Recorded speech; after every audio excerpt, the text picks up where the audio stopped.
बिस्मिल्लाहिर्रहमानिर्रहीम। अस्सलामुअलैकुम। उम्मीद करती हूँ कि आप सब खैरियत से होंगे। अल्लाह से दुआ है कि वो हम सबको अपने अपने घरों में खुश और आबाद रखे, आमीन। आज मैं आपके साथ आलू पालक की मज़ेदार सी रेसिपी शेयर करूँगी। वीडियो आपको अच्छी लगे तो इस वीडियो को ज़्यादा से ज़्यादा लाइक्स दीजिएगा, और जिन मेरे प्यारे प्यारे व्यूज़ ने चैनल को अभी तक सब्सक्राइब नहीं किया, प्लीज़ वो ज़रूर कर लें, और बेल की आइकॉन को दबाना बिल्कुल ना भूलिएगा नई वीडियोज़ के नोटिफिकेशन के लिए।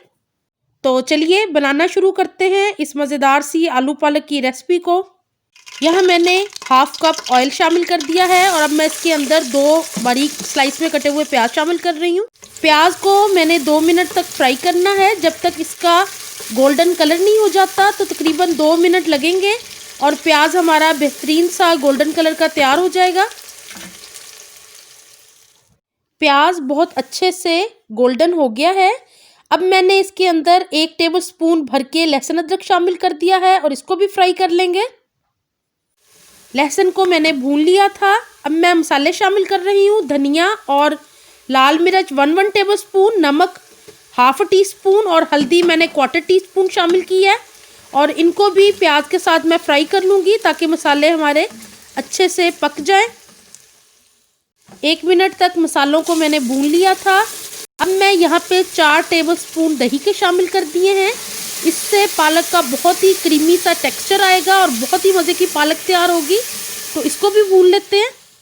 तकरीबन 2 मिनट मैंने मसाले को अच्छे से भून लिया है, और मसाला हमारा बहुत ही मज़ेदार सा तैयार हो गया है। अब मैं इसके अंदर ½ किलो आलू, जो कि मैंने छील के धो लिए थे और इनको छोटे क्यूब्स में कट करके मैंने मसाले के अंदर शामिल कर दिया है, और आलूओं को तकरीबन 3 से 4 मिनट तक मसाले में मैं भूनूंगी, जिससे ये बहुत ही मज़ेदार से मसाले में अच्छे से मिक्स हो जाएंगे। यहाँ मैंने आलूओं के मसाले के साथ ही 1 हरी मिर्च को भी शामिल कर दिया है। मसाला बहुत अच्छे से भुन गया है। अब मैं यहाँ पे पालक को शामिल कर रही हूँ। ये फ्रोज़न पालक है, जिसको मैंने घर पे ही धो के काट के और फिर फ्रीज़ किया हुआ है, और जब मुझे ज़रूरत हो मैं इसमें से निकाल के इस्तेमाल कर लेती हूँ, और ये काफ़ी दिनों तक बहुत ही अच्छी रहती है। तो आप भी इस तरह पालक को फ्रीज़ कर सकते हैं। यहाँ पे मैं तकरीबन ½ कप पानी का शामिल कर रही हूँ, क्योंकि आलूओं को हमने पकाना भी है और पालक को भी, तो थोड़ा सा लिक्विड चाहिए। अब मैं इसको कवर करके रख दूँगी 10 से 15 मिनट के लिए हल्की आंच के ऊपर।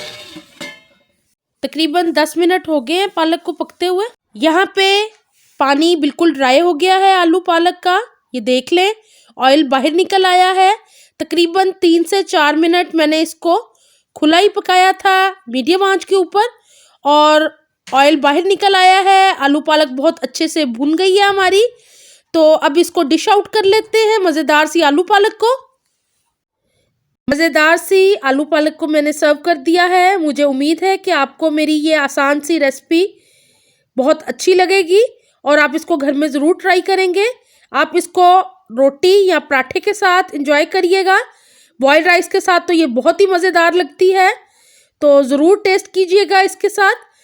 मुझे अपनी दुआओं में याद रखा करें। इंशाल्लाह आइंदा भी ऐसी ही आसान और अच्छी रेसिपीज़ के साथ आऊँगी।